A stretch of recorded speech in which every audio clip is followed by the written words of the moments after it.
Más textos disponibles en Simba. 2. Los bailes campestres. En una ocasión, hallándose en la romería de San Juan, o en la de San Pedro, o en la de San Roque, o en la de Santiago, o en la de los mártires, pues la crónica no lo fija bien, hallándose, digo, en una de estas romerías más de 9 petimetres santanderinos, y no menos de 10 damiselas de copete, y hallándose más que regularmente aburridos, lo cual es de necesidad en una romería mientras en ella no se hace otra cosa que ver, oír y brujulear, resolvieron los primeros proponer a las segundas, con las respetuosas salvedades de costumbre, un honesto entretenimiento que, ajustándose en lo posible al carácter del sitio y de la ocasión, fuese digno de las distinguidas personas que se aburrían. Las pudibundas jóvenes aceptaron la propuesta en cuanto al fin. Por lo que hace al modo, los atentísimos galanes, después de discurrir breves instantes, no hallaron, así por razón de honestidad como por razón de sitio, causa, etc., nada más a propósito que un baile improvisado. Las mujeres de entonces, como las de ahora, juzgaban de buena fe que no era un abuso de lenguaje, o cuando menos, un error de observación, la honestidad, del baile, y no dudaron un instante en aceptar el propuesto, con tal que fuese por lo fino, y no al grosero estilo de los populares, como los que tenían delante y formaban el principal objeto de la romería. Exigencia que manifiesta bien claro, que también, en el concepto de aquellas escrupulosas beldades, las cabriolas y escarceos, según que se ejecuten de abajo arriba, mor plebeyo, o de acá para ala y en derredor, mor aristocrático, son pecaminosos y groseros, o edificantes y solemnes. Digo, pues, que se aceptó la proposición del baile con la restricción consabida, y añado que los proponentes se adhirieron a ella con tanta mayor decisión, cuanto que, a fuer de señores, nunca entró en sus ánimos bailar de otra manera. Acto continuo se procedió a la ejecución del pensamiento. Para teatro de la fiesta se elige una pradera separada de la romería por un regato, o por un seto transparente, pues sobre este punto tampoco están las crónicas muy de acuerdo, y para orquesta se ajustaron, por horas, un violinista y un gaitero trashumantes, de los muchos que había en la romería, y acaso los únicos que a la sazón se hallaban desocupados. No estaban los sedicientes músicos muy diestros en materia de aires señoriles, pero eran 3. Muy amables y pacientes los obsequiosos petimetres, y a fuerza de piafes y silbidos, lograron enseñar al violinista el waltz de las patatas. No así al gaitero, que era de suyo más torpe, pero, en cambio, sabía tocar el ay, ay, ay, mutillac, el cual aire se aceptó para Rigodon, baile que ni de oídas conoce el violinista. Adquiridos tan indispensables elementos, diose principio, a las 6 de la tarde, a la distinguida diversión, con no poca sorpresa y hasta admiración de la gente menuda, que invadió bien pronto la pradera, formando ancho y respetuoso círculo alrededor de los danzantes. Por aquel entonces aún no se conocía en España la polca, y el baile de los señores no solamente no se había aclimatado entre la gente del pueblo, sino que aún entre los señores mismos eran limitadísimos los aptos para un lance improvisado como el que se refiere. Y por cierto que debía de haber algo de ignominia en ser de los ineptos, porque es cosa averiguada que, antes de confesarse tal uno de ellos, corren populo, deslizábase rápido, y primero se dejaba descuartizar que presentarse a media legua del baile. El de que voy hablando concluyó al anochecer. Y cómo fue tan grato a los que en él tomaron parte, hablaron estos del asunto en la ciudad, cundió su fama en paseos y salones, y, por si iban mal dadas, aprendieron a bailar los jóvenes que aún no sabían, y los que sabían mal, se perfeccionaron. Los que pasaban por núcleo de la elegancia y daban el tono en el pueblo, tomaron el lance todavía más por lo serio, y convencidos de que con el aspecto que la cosa presentaba se hacía indispensable su concurrencia en bien de la culta sociedad, que oficialmente parece aceptar la innovación, no dudaron en hacer un sacrificio, comprometiendo, desde luego, hasta 4 músicos de profesión para la próxima romería, a la cual concurrió el señorío en doble número que a las anteriores, llevado de la tentación de la orquesta, con cuya salsa, y la buena disposición en que se hallaban los ánimos, se hizo una pepitoria de bailoteo que tuvo que ver. Tanto, que en la siguiente romería hubo hasta 6 músicos y 25 parejas de primera fuerza. Y así creciendo siempre la fama y el éxito de los bailes campestres, llegaron a hacerse de primera necesidad en todas las romerías próximas a la ciudad, y a tal altura permanecieron durante algunos años. Al cabo de ellos, notóse que la afluencia de curiosos era sobradamente 4. Numerosa. Se temió, no sin fundamento, un atropello feroz en el caso probable de una paliza popular. Vióse, con justificable desagrado, que el gremio de modistas y de costureras, aprovechándose de los perdidos ecos de la orquesta, bailaba también a su compás en un prado inmediato. Y, por último, se observó con indignación que más de una pareja de aquel campo, intrusándose a la descuidada en el vecino, danzaban en él después con una familiaridad que rayaba en provocación. A todo esto, la polca había atravesado ya la frontera, y se establecía entre nosotros, no como un huésped, sino como un conquistador.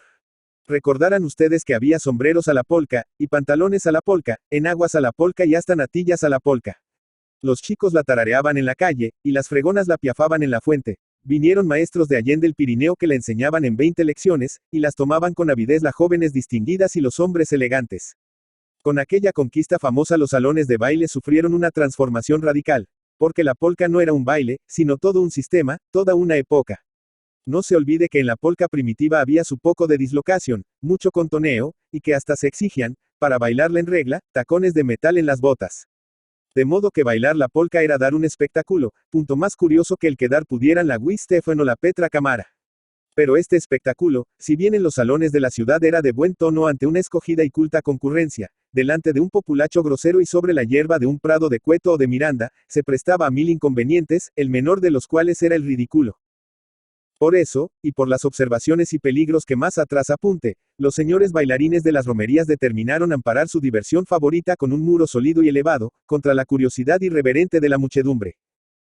Y hete aquí que junto al campo de la romería se alquiló una huerta de altas tapias, y se sorrapeó una parte de ella, y se puso a la puerta un hombre con orden terminante de no dejar entrar a nadie que no fuese presentado o acompañado por alguno de los señores que mandaban allí. Con esta garantía de seguridad y de independencia, los bailes campestres adquirieron nuevo vigor, y los autores de tan saludable pensamiento merecieron bien de la culta sociedad santanderina.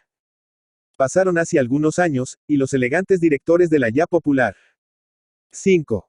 Diversión veraniega, cediendo a los rigores del tiempo, que en su marcha inalterable todo lo agosta, lo arruga y lo encanece, tuvieron que abandonar como actores aquel teatro, y limitarse al papel más cómodo, aunque menos deleitoso, de espectadores.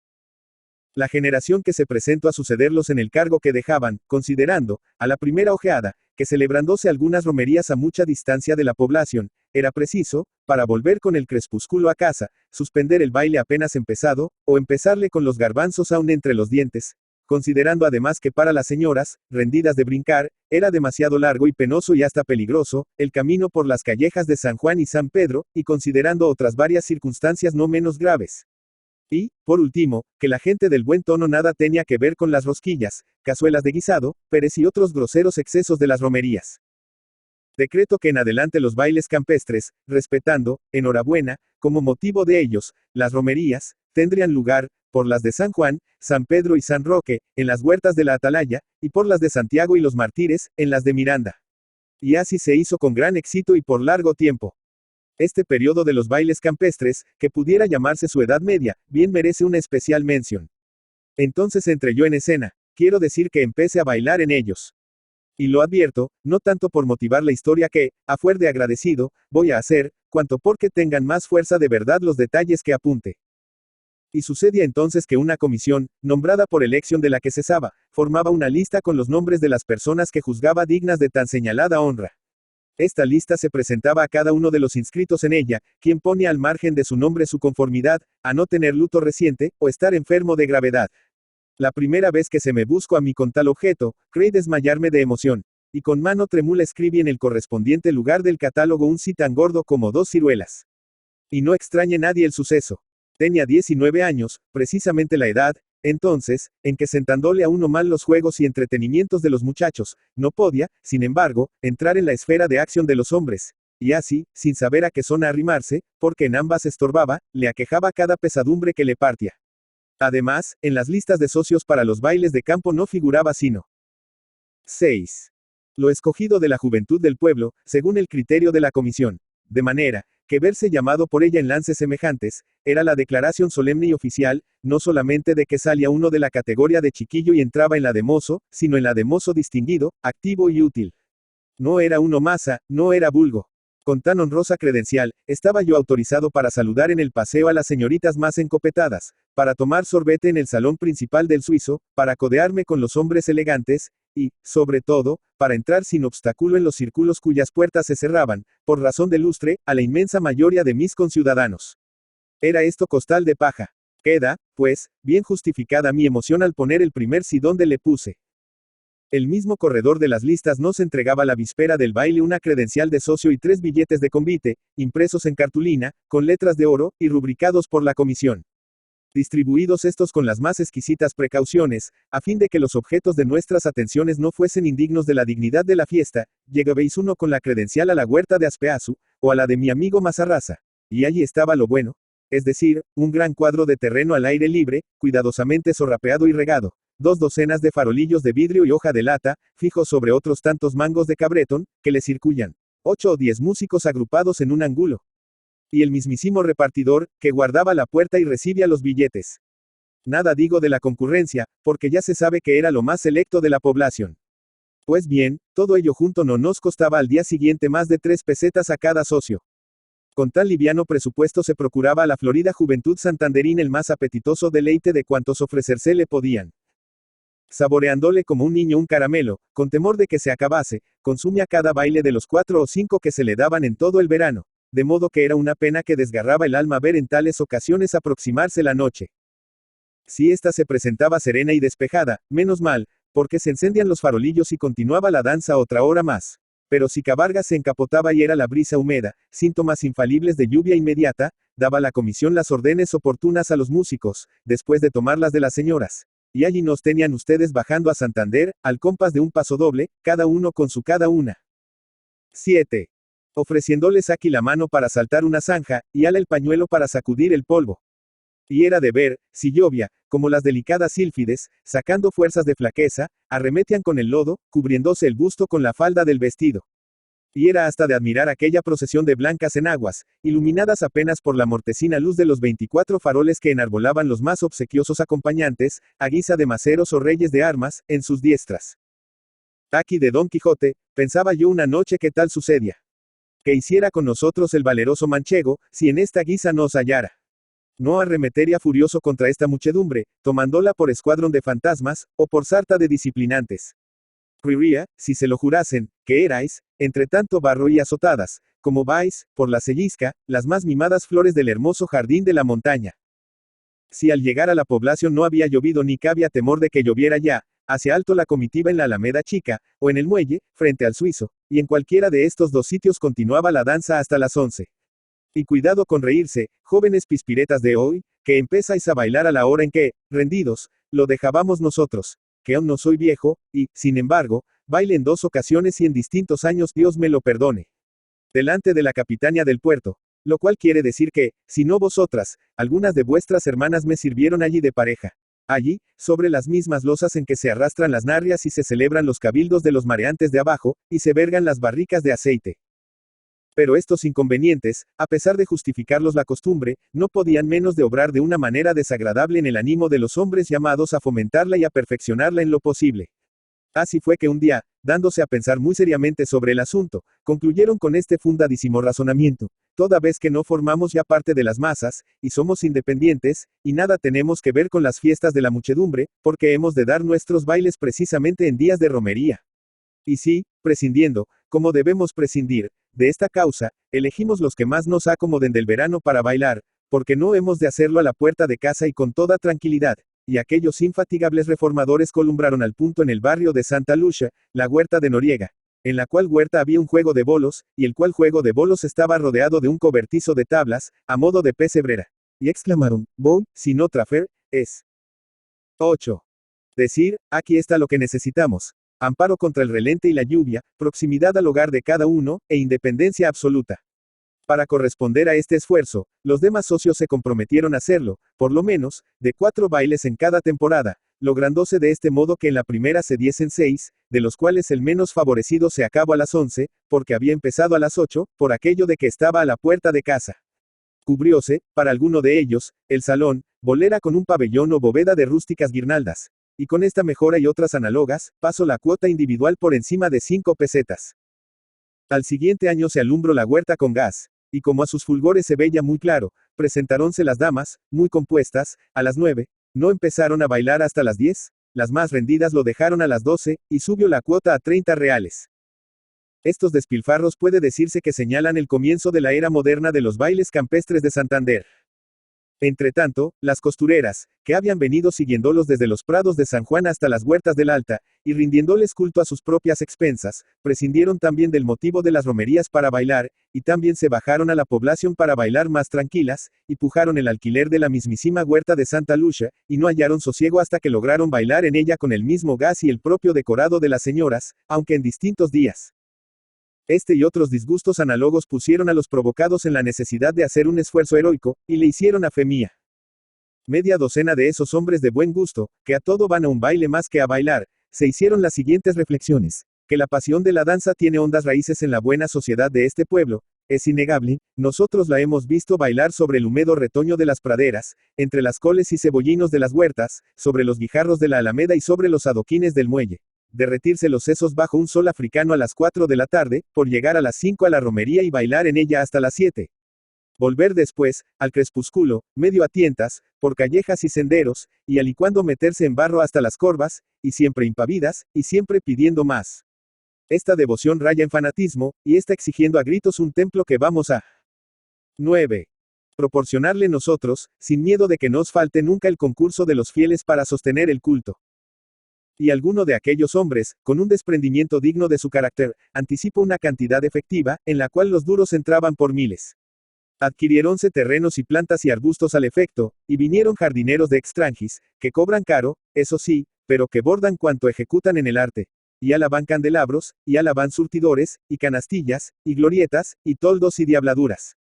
Arreglado el salón al gusto de los más flamantes modelos, redactóse una constitución fundamental. Elevóse, según ella, a 12 el número de bailes en cada verano, y el de los de compromiso para cada socio, y la cuota de estos a 2 duros por cada uno de aquellos, y se prohibió la entrada en el salón, en noches de fiesta, a toda persona del pueblo que se hubiese negado a ser suscriptor. Imprimióse una lista con los nombres de más de 200 personas barbadas que aceptaron las bases citadas, y otras que no necesito citar, y, por último, encomendóse la administración y casi dirección de todo este laberinto, a la guanteria, acto que, por sí solo, daba la vida, el calor y la perdurabilidad a aquel cuerpo tan bizarramente construido. Como vivo y elocuente testimonio de la exactitud de mis ponderaciones, ahí está, entre las dos alamedas, enfrente del antiguo reganche, y cada día más frondoso, más cultivado, más pulido, más bello, el famoso jardín, o salón de bailes de campo, delicia de los madrileños, y asombro de los castellanos de Amusco y Becerril, que nos visitan durante la estación de los baños de mar. Las fiestas que en él se celebran no afectan ya peculiar y exclusivamente a un grupo determinado de personas. Son otros tantos acontecimientos que preocupan, agitan y remueven a las 3/4 partes de la población. A la una, porque es la que baila allí. A la otra, porque va a ver bailar, o a pasearse por los jardines, o a cenar en el ambigú. Y a la otra, porque. Juzguen ustedes. La otra tiene que subdividirse en 3 grupos. El destino del primero es situarse en la calle de Vargas, frente a la puerta del salón, donde se pasa 2 horas, a pie firme, como un soldado ruso, escuchando la música y contemplando el alumbrado del local. El segundo se coloca en la Alameda Chica para revistar escrupulosamente los trajes de las señoras que van a bailar, y el tercero, se encierra en casa para en un caso de apuro, disculpar al día siguiente, con un supuesto dolor de cabeza. Su ausencia del baile, que en rigor, fue motivada por la falta de un 10. Vestido, o de un billete de invitación, o de ambas cosas. Entre la gente que baila y brujulea, se halla la gran mayoría de los forasteros que a la sazón residen en la ciudad. Con lo cual queda dicho que el salón campestre, en los 15 años que cuenta de vida, heis visto joyado por los pies más insignes que en aristocracia, belleza, política, ciencias, artes, literatura, armas y tauromaquia, ha producido y sostiene el suelo español. Y por si tanta honra pareciese escasa al lector, quiero que sepa que también regias plantas de 2 dinastias se han deslizado sobre el polvo de aquel rústico pavimento. Ha que decir más en abono de sus timbres de nobleza. De su crédito en la plaza, preguntése a Romea, Teodora la Madrid, Arjona, la Ristori y otras celebridades escénicas. Todas ellas, al buscar en el domingo, día clásico de huelga y despilfarro en los laboriosos pueblos de provincias, al buscar, repito, en el domingo el desquite de las flógedas de entrada de toda la semana, se han hallado con el baile campestre que les arrebataba, en masa, la concurrencia más cara, más abundante y más lujosa, es decir, el alma del negocio. Por eso, antes que con el público, estos artistas insignes dieron últimamente la feliz ocurrencia de ponerse de acuerdo con la junta directiva del baile, que, en honor de la verdad, casi siempre ha accedido a respetar los días festivos, dejándolos para dar culto a Talia y Melpomene, visto que la saltarina Terpsichore no se ha de ver desairada aunque toque a función en noche de difuntos. Sobre este pueblo ha llovido en pocos años cuantas plagas son imaginables. Crisis económicas que han reducido a polvo en una noche fortunas tradicionales. Epidemias asoladoras que han diezmado las familias y cubierto de luto a la población. Todo en ella ha cambiado de aspecto a los rudos embates de la calamidad, todo. Menos los bailes campestres, que entre las ruinas del comercio y la melancolía del luto, se les ha visto retoñar al verano siguiente más concurridos, más ruidosos y más animados que nunca. Sin embargo, el mismo público que gime y se lamenta durante el invierno, es el que baila en el verano. Inescrutables misterios de la humanidad, que yo respeto y admiro. Por eso los tales bailes son la única curiosidad que podemos ofrecer ya en Santander a los forasteros que nos visitan durante el estio, el único aliciente, el mejor cebo. Y en verdad que es muy justificable el afán con que le tragan los unos, y la 11. Especie de orgullo con que se le brindan los otros. Nuestro salón campestre, en una noche de baile, es una cosa encantadora. Aquel conjunto de bellezas, así humanas como rústicas y de artificio. Aquel enjambre de mujeres hechiceras, arrastrando el lujo y la vaporosidad de sus trajes y prendidos entre el otro lujo exuberante de la vegetación, a medianoche, a la luz misteriosa que producen los destellos del gas quebrándose en el verde follaje de los árboles, los ecos de la invisible orquesta, el ambiente, Vamos, que tiene aquello algo de fantástico que no se comprende bien a no contemplarlo. Los famosos jardines parisienses de Mabille son muchos más espléndidos que los de la calle de Vargas. El lujo de las mujeres que en aquellos bailan, quizá es más deslumbrante que el de las que asisten a estos, pero qué diferencia entre el efecto que en el ánimo produce la contemplación de uno y de otro cuadro. Lo primero que lamenta un hombre honrado en Mabille, al ver aquellas beldades, es de la sociedad, verdaderos sepulcros blanqueados, entregarse a los más repugnantes alardes de impudor, entre las frenéticas dislocaciones del obsceno cancan, es que a tanto y tan asqueroso vicio se haya erigido un templo tan hermoso. Y como consecuencia de tan oportuna lamentación, echase uno a considerar lo que aquello sería y el apacible deleite que ofreciera si, en lugar de las turbas de impudicas artificiales bellezas que se subastan allí, haciendo, para lograrlo mejor, una repugnante gimnasia, lo poblaran mujeres honradas y de buena educación. Pues bien, este deseo se cumple hoy en Santander por una rarísima excepción entre todos los pueblos de España. En algunos de ellos, y por motivos extraordinarios, se ha visto bailar en el campo a la gente del buen tono, una vez, dos, tres. Las que ustedes quieran. Pero repetirse estos bailes con tal éxito y de manera que la repetición haya llegado a crear una necesidad pública, una costumbre característica ya de toda una clase social, precisamente la más remilgada y escrupulosa, gloria es que, por extraño privilegio, corresponde a Santander. ¿Y por qué? Me han preguntado al notarlo más de un forastero. Porque vuela el ave, porque corre el gamo, les he respondido yo, y porque se dan los dátiles en Berberia, y las naranjas en Murcia, y el arroz en Valencia. Pues por causas análogas, por razones idénticas se dan aquí los bailes campestres, como en ninguna otra parte, y en vano se afanaran ustedes por aclimatarlos en sus respectivos países, como fuera. 12.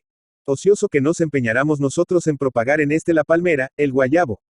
O las academias. Los bailes campestres germinan y se desarrollan aquí espontáneamente, como la yedra y los poleos, y viven y se reproducen, a pesar de todos los pesares, y son un artículo veraniego de primera necesidad, un rasgo peculiarísimo que forma parte de nuestro carácter, un detalle de nuestro tipo, como, en concepto de los señores de Madrid que nos conocen de oídas, las sardinas, las narrias, los cuevanos y las amas de leche.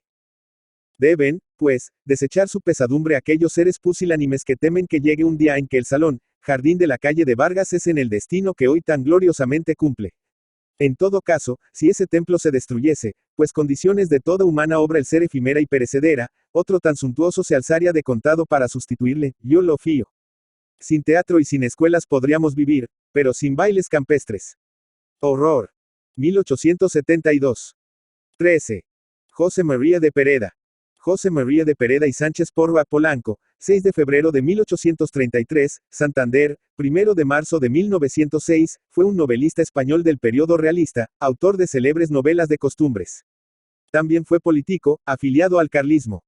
Sus obras más conocidas son Peñas arriba, de tal palo tal astilla, La puchera y, especialmente, Sotileza, que le dieron gran reconocimiento, lo cual dio lugar a que ya en 1872 fuese correspondiente de la Real. 14. Academia Española. Fue realista y costumbrista, próximo al romanticismo y naturalismo. Fue descrito, así como todo lo relacionado con él, como perediano. Muchas de sus obras son de carácter autobiográfico. Su corriente literaria más habitual era el realismo, al igual que su contexto histórico. Rechazó las novedades del mundo moderno y ha pasado a la historia por ser uno de los maestros del costumbrismo y de la novela regional, pero supo trascender lo anecdótico para dotar a su obra de un cuidado y un vigor que traspasa el mero regionalismo y lo hizo con una forma moderna de gran valor literario. 15.